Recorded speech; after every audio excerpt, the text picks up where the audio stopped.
Hi friends, welcome to medicine channel. তো প্রত্যেক দিনকার মতো আজও একটা নতুন মেডিসিন নিয়ে চলে এসেছি। তোমরা দেখতে পাচ্ছ ডিসপ্লেতে নামটা লেখা কি রয়েছে। এটা একটা রোটা ক্যাপ, যদিও লিভোলিন লিভোসালবুটামল এর ভিতরে যে কম্পোজিশনটা রয়েছে। আর অ্যাকচুয়ালি এটা একটা ইনহেলার, যাদের অ্যাজমা বা শ্বাসকষ্টজনিত সমস্যা রয়েছে তাদের ক্ষেত্রে এই মেডিসিনটা বেস্ট ওয়ার্ক করে থাকে। তো অনেকের ক্ষেত্রে দেখা যায় যে সালবুটামল ট্যাবলেট খাওয়ার পরেও অনেকে দেখা যায় যে শ্বাসকষ্ট ভুগছে, সেক্ষেত্রে ডক্টররা এই মেডিসিনটা প্রেসক্রাইব করে থাকেন।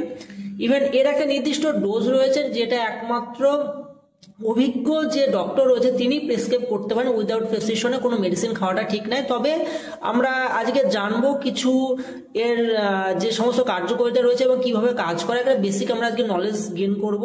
তো এর ভিতরে মেন যে কম্পোজিশনটা রয়েছে তোমরা দেখতে পাচ্ছ, লিভোসালবুটামল 100 mg রয়েছে এবং প্রাইসটা রয়েছে খুব সামান্য একটা প্রাইস রয়েছে, মাত্র 36 টাকা 93 পয়সার মতন প্রাইস রয়েছে এই রোটা ক্যাপটা। এবং সিপ্লা কোম্পানির দ্বারা তৈরি করা একটা বেস্ট মেডিসিন।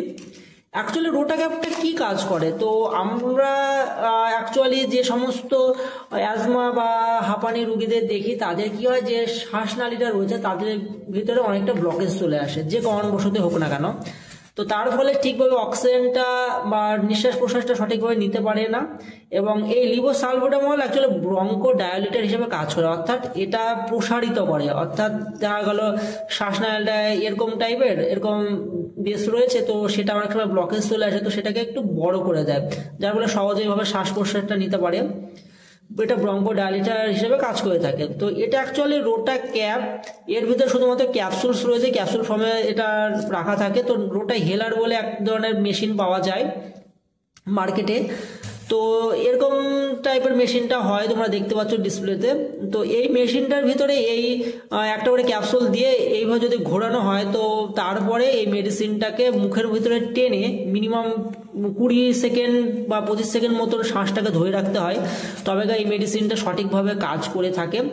ডোজেস অ্যাকচুয়ালি পেশেন্টের সিভিয়ারিটি, ইভেন তার সঙ্গে দেখা যায় যে ডক্টর যেভাবে প্রেসক্রাইব করে থাকেন, যতদিন পর্যন্ত ডিউরেশন নেওয়ার কথা বলে থাকেন তার উপরে ডিপেন্ড করে থাকেন। কেউ নিজের থেকে এই মেডিসিনটা ইউজ করবেন না।